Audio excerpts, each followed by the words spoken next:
se puede llevar a lo que es la identificación de la misma por secuenciación genética, ¿no? Y ahí los pueden clasificar e identificar a partir de las mismas también cuáles son las características bioquímicas que podrían presentar, ¿no? La forma la base la taxonomía bacteriana de la organización de las bacterias en reino, tipo, clase, orden, familia, género y especie, ¿no? Entonces, cuando hablemos de lo que es clasificación, cuando hablemos de una especie en general, es lo que comúnmente nosotros estamos relacionándonos, ¿no? Hay que pensar que esa especie pues viene pues de un reino, ¿no? Si tiene un reino, tiene un tipo, una clase, un orden, familia, ¿no? ¿Qué es más común para nosotros? Hablar de familia, hablar de género y especie, ¿no? Que usualmente a esto nos referimos. Constituyéndose la especie, la base, ¿no? La base de lo que es la taxonomía bacteriana. Los avances tecnológicos han permitido que esta ciencia, ¿no? La taxonomía bacteriana, esté sometida a un continuos cambios. En la actualidad siguen apareciendo más bacterias, siguen apareciendo más características de diferentes tipos de bacterias que están haciendo que muden de una clasificación a otra, ¿no? O de familia, ¿no? Podríamos decir. Dentro de lo que es la clasificación existen tres pilares dentro de lo que es la ciencia: la clasificación, lo que es la nomenclatura y lo que es la identificación, ¿no? Hay que conocer qué cosa es clasificación: es categorizar, ordenar, ordenación de microorganismos según semejanzas o parentescos en grupos o taxones, ¿no? Según sus propiedades bioquímicas, según sus propiedades fisiológicas, según sus propiedades genéticas e inclusive según sus propiedades morfológicas, ¿no? Nomenclatura es la asignación de un nombre científico en base a reglas establecidas y admitidas internacionalmente, ¿no? Y nos permite a nosotros los médicos poder comunicarnos, ¿no? Y saber qué características, a través de su nombre, qué características tiene esta bacteria. Que pase, por favor. Pasa. Pasa. Ábrala. ¿La puerta de afuera está abierta? Sí, júntame nomás, porque por atrás se pueden entrar. Júntame la puerta, por favor. Tenemos otro pilar dentro de la ciencia de la taxonomía, que es la identificación. Es parte práctica que permite encuadrar a un microorganismo en un grupo o taxón. Usan esquemas de clasificación. Hay una clasificación de Berger, por ejemplo, ¿no? Que de acuerdo a ciertas características están en ese grupo, ¿no? Su finalidad es aislar microorganismos específicos asociados a enfermedades. Vamos a hablar de lo que es la nomenclatura, ¿no? El cómo se debe escribir un determinado microorganismo, ¿no? Entonces, como le decía, para poner un nombre tengo que tener reglas, ¿no? Le debo poner un nombre a su género y la especie tiene que ser latinizada. Generalmente, ¿no? La denominación genérica va con mayúscula, ¿no? Y el género y especie cursiva o itálico en sus defectos subrayados. Nosotros usualmente, como le decía, ¿no? Hablamos de género y especie, usualmente no vemos el tema eso del reino, ¿no? En el ámbito médico. Entonces hay que saber escribir cómo se escribe un género y cómo se escribe una especie, ¿no? Género y especie está que lo puedo en forma cursiva, o simplemente, ¿no? La manera correcta de escribir es subrayándola, ¿no? Según este código, el nombre de especie es una combinación binaria que consta del nombre del género seguido a un único epíteto específico, ¿no? Que vendría a ser la especie. Bueno, aquí hay un ejemplo de una clasificación bacteriana ya del subtipo, ¿no? Del Escherichia coli O157H57. Vemos que esta Escherichia coli viene de un reino procariota. Según su división es Gracilocutes, ¿no? Clase Escotobacteria. Según su orden son Eurobacterias. Su familia, Enterobacterias. Género, Escherichia. Especie, coli. Subtipo O157H57. Sobreentendemos que sobre este género y especie hay más subtipos, ¿no? Y es importante muchas veces en el tema de la Escherichia coli determinar qué subtipo es, porque en dependencia de la misma vamos a poder determinar si es que es patógena o no, ¿ya? Recordando que la Escherichia coli vive en parte de nuestra flora intestinal. Entonces es importante en este caso aislar qué subtipo es para poder valorar su diagnóstico, ¿no? Su aislamiento. Bueno, este es otro ejemplo, que es su clase de la Neisseria meningitidis. Dominio, Eubacteria, reino monera, ¿no? Filo, Proteobacteria, clase, ¿no? O-bacteria, orden, Neiseriales, familia, Neisseria es género Neisseria, especie Neisseria meningitidis, ¿no? Entonces, esto es importante que ustedes conozcan, ¿no? De qué familia pertenece a qué género y, bueno, la especie definitivamente, ¿no? Lo otro es para conocimiento, ¿no? ¿Quién se va a acordar de tanta clasificación, ¿no? Usualmente estamos en contacto con familia, género y especie. Como les decía, dentro de lo que es la clasificación bacteriana, se ha hecho en base a muchas características, ¿no? Y uno de ellos, para clasificar, una de las características que han optado es valorar cómo es su crecimiento en medio de cultivo, ¿no? Entonces, usualmente para poder diferenciar a las bacterias tenemos que ver morfológicamente cómo son sus características, ¿no? Para eso muchas veces utilizamos unos medios que son los medios selectivos, es decir, cualquier microorganismo que sembremos ahí va a crecer, ¿no? Podemos diferenciarlo, sí, a través de su formación de sus colonias, características de las mismas colonias, ¿no? Para poder orientarnos. Posterior a ello tenemos que utilizar medios no selectivos. Estos medios no selectivos tienen la capacidad de poder inhibir el crecimiento de cierto grupo de bacterias. Por ejemplo, ¿qué utilizan estos medios selectivos para inhibir ciertas bacterias, ¿no? Sustancias inhibitorias. El ejemplo de acida, ¿no? Inhibe a las gram negativas y favorece a las bacterias gram positivas. Las sales biliares seleccionan aquellas bacterias gram negativas intestinales e inhiben aquellas gram negativas que no provienen de la vía intestinal, ¿no? O, por ejemplo, de las mucosas. Tenemos medios selectivos, que ya lo vamos a ver en la próxima clase para el conocimiento, el agar sangre, por ejemplo, el agar chocolate, ¿ya? Medios no selectivos, como lo que es el medio agar maconque, el medio agaracida también, ¿no? Entonces son medios no selectivos. Ahora, otra característica que de acuerdo a su crecimiento es otro medio que utilizamos para valorar de acuerdo a su crecimiento son los medios diferenciales. Los medios diferenciales permiten identificar a las bacterias a través de su producción de pigmentos u enzimas extracelulares, ¿no? Hay ciertas características de las bacterias que nos permiten hacer la diferenciación en un grupo, por ejemplo, de enterobacterias, ¿no? Hay enterobacterias, ¿no?, que metabolizan la lactosa y que pueden diferenciarnos, ¿no?, de la Salmonella y Shigella, ¿no?, que no las metabolizan, ¿no? Escherichia coli metaboliza lactosa, Salmonella y Shigella no las metabolizan, ¿no? Esos son medios diferentes que permiten, a través de ciertas características, en este caso de enzimas, ¿no?, poder diferenciar. Bueno, les decía, ¿no?, que uno de las una manera de poder clasificarlos a través de su morfología, ¿no? Como vimos acá, la morfología lo podemos determinar tanto de manera in cultivo, a través de los medios selectivos, o de manera directa a través de la muestra primaria, ¿no? Para lo que es medios de cultivo se recomiendan para valorar tanto la morfología como para valorar el tema de la población gram, medios, colonias recientes, ¿no? Colonias que no tengan más de 48 horas, incluso hasta 72 horas de crecimiento. Aquellas que están posteriores a las mismas ya se les conoce como colonias viejas. Por lo tanto, al tratar de observarlos en el microscopio, lo que nosotros vamos a observar es deformación de las colonias. No se van a observar como deberían de ser, ¿no? Aquellos cocos quizás nos van a aparecer bacilos, o aquellos bacilos quizás se van a fragmentar o van a aparecer cocos. Entonces, eso altera, ¿no?, el tiempo de vida en un medio de cultivo, ¿no?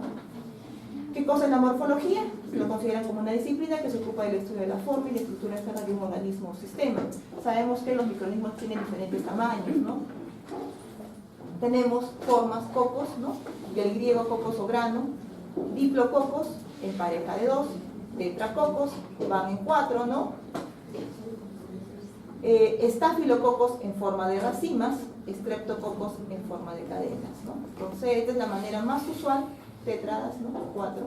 Entonces, la manera más usual de poder observar a los cocos, ¿no? Lo cierto que son redondeados, ¿no?, y pueden adoptar esta compañía de otros cocos, ¿no? Y de acuerdo a los diplococos nos permite igual hacer la identificación de ciertos grupos bacterianos dentro de lo que son cocos. Bacilos, viene el latín bacillus en forma de varilla. 1, cocobacilos, ¿no?, que tiene el aspecto de coco pero es alargado.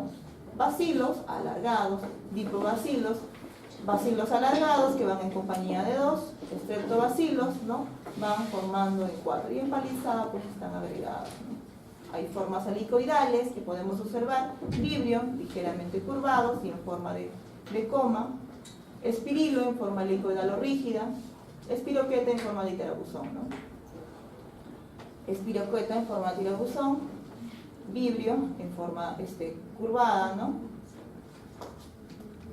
Bueno, por la parte de la microscopía, aparte de lo que es ver la morfología que ya hemos visto, podemos diferenciar, como les dije en un inicio, aquellas bacterias gram positivas y aquellas bacterias gram negativas, ¿no?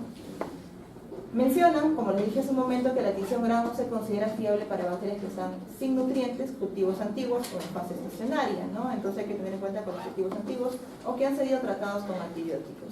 Recordar que las micobacterias tienen una cubierta externa seria, los micoplasmas no presentan peptidoglicano y por lo tanto no los pueden clasificar en sustitución Gram. Vamos a hablar un poco, recordando de las características de las paredes bacterianas, tanto los Gram positivos como los Gram negativos, lo cual nos permite hacer esta tinción Gram, ¿no? Sabemos que los Gram positivos tienen un componente de membrana externa muy compleja, ¿no? Y a diferencia de los Gram positivos, ¿no? Entonces, de manera general, los Gram positivos, su pared, ¿no? Está constituida, ¿no? Por peptidoglicano principalmente, ¿no? Ácidos lipoproteicos, a diferencia de lo que es las bacterias Gram negativas, donde observamos que aparte de esa membrana delgada de peptidoglicano, hay una membrana externa propia, ¿no? Propia de las bacterias Gram negativas, ¿no? Y a su vez hay un espacio periplasmático en las mismas. Y justamente esta membrana gruesa de peptidoglicano de las bacterias Gram positivas es la que le permiten al colorante Gram, es decir, al cristal violeta, adherirse, ¿no? Y no salir después de utilizar un decolorante. A diferencia, ¿no?, de la capa delgada de lo que tienen las bacterias Gram negativas, que van a poder no captar el colorante, ¿no? Aquí vemos cómo es los pasos que se siguen para el tema esto de la coloración Gram, ¿no? Usamos reactivos, ¿no? Cristal violeta, el yodo, ¿no? El lugol, el decolorante y por último, ¿no? Usualmente usamos lo que es la safranina como medio de contraste, ¿no?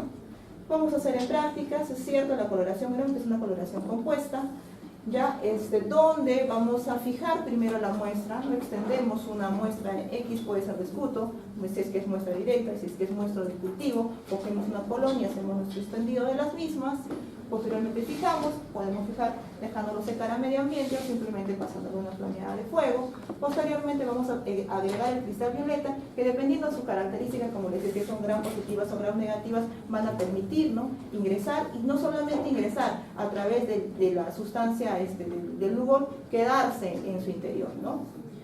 En caso de las Gram positivas y Gram negativas, ingresan igual, pero con la decoloración, las Gram negativas, al tener la pared de peptidoglicano muy delgada, van a salir el decolorante, a diferencia de los Gram positivos.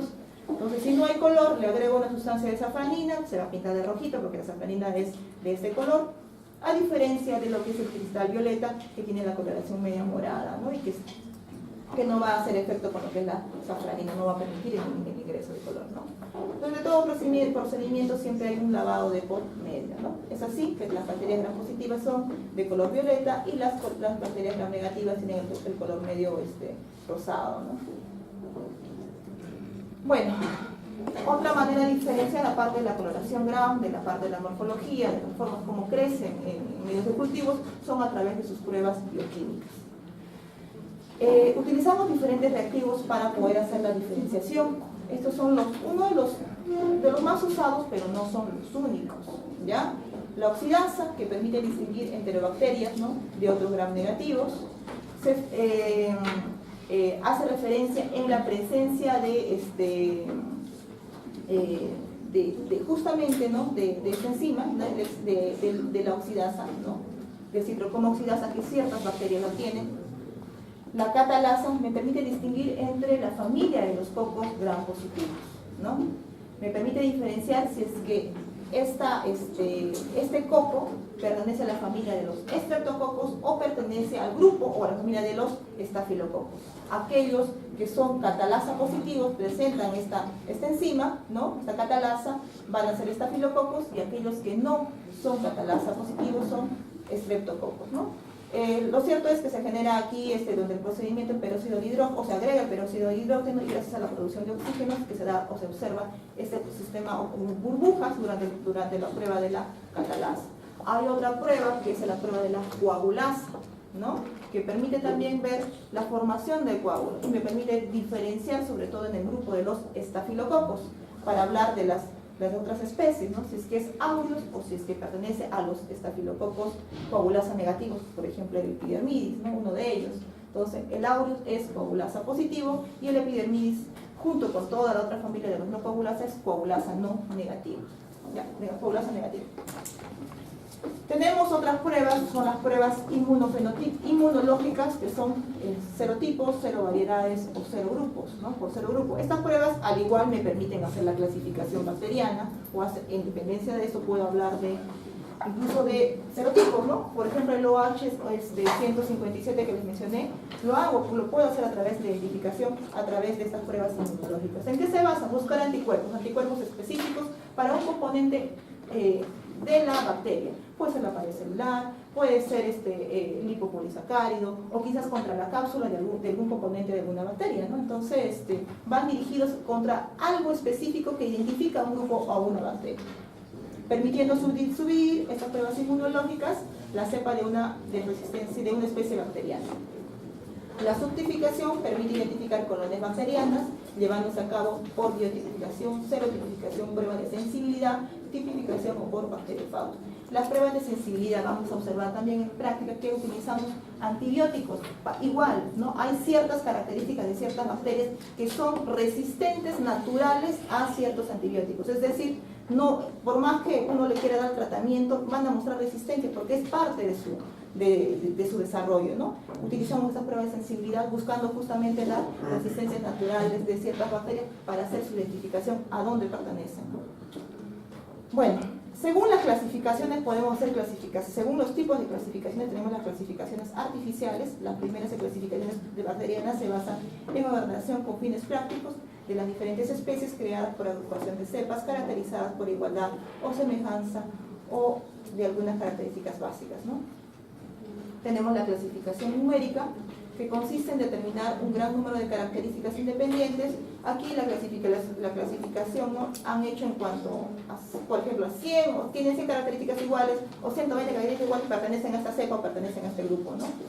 Y se establece por comparación de datos obtenidos con un coeficiente de semejanza que en el caso de dos cepas idénticas será el 100%, ¿no? Buscan las semejanzas en diferentes cepas, ¿no?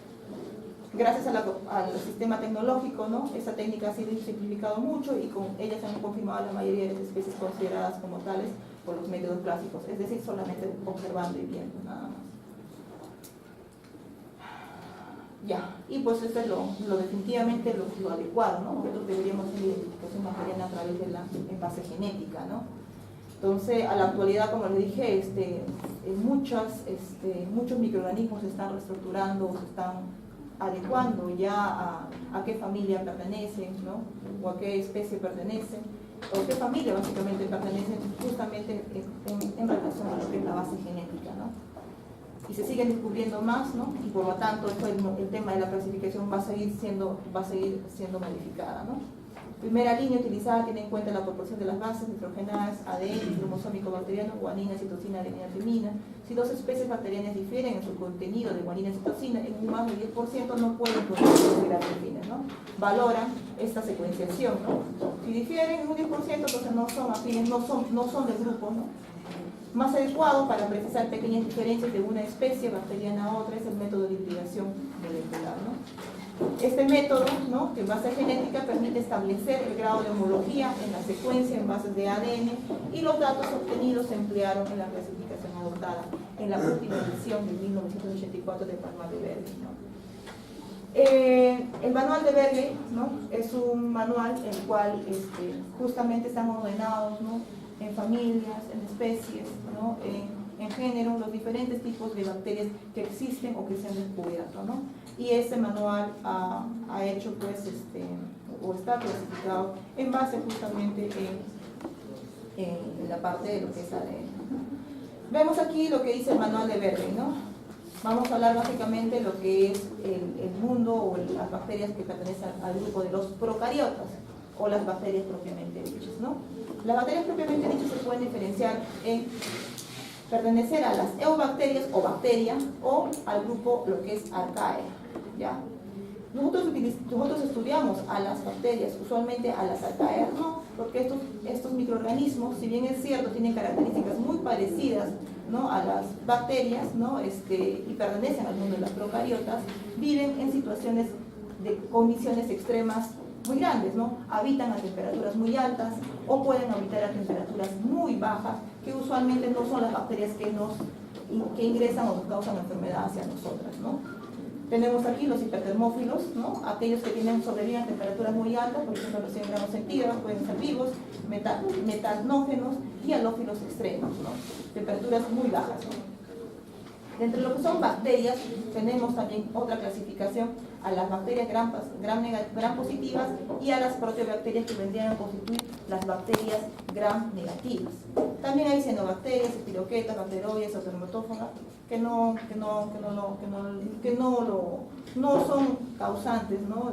de enfermedad para nosotros, o no están en ese grupo los que causan enfermedad hacia nosotros. Bueno, les mencionaba que tenemos dos grupos, ¿no? De procariotas. Las eubacterias, que también, según la clasificación, también se denominan como bacteria, refiere a las bacterias clásicas, carecen de núcleo verdadero, presentan lípidos que forman en su membrana, presentan péptidoglicano y sintetizan proteínas y ácidos nucleicos que le dan ciertas características a este grupo de las eubacterias. ¿Qué lo diferencia de las arqueobacterias? Las arqueobacterias no tienen pared celular clásica de péptidoglicano y tienen la síntesis de ácidos nucleicos que tienen funciones muy parecidas al género de las eucariotas, ¿no? Entonces esa es la diferenciación entre una eubacteria y una arqueobacteria, que ambos son microorganismos procariotas. Bueno, dentro de lo que son las eubacterias, como les mencionaba, tenemos a las eubacterias gram negativas. Sabemos que las bacterias gram negativas tienen una pared celular compleja, ya hablamos al respecto. Estas bacterias gram negativas pueden adoptar la forma ovalada, la forma redonda, la forma curva o con filamentos, y algunos pueden poseer algún tipo de cápsula, ¿ya?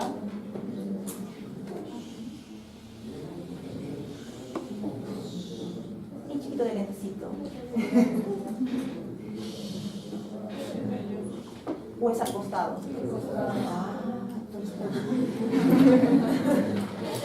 Ya.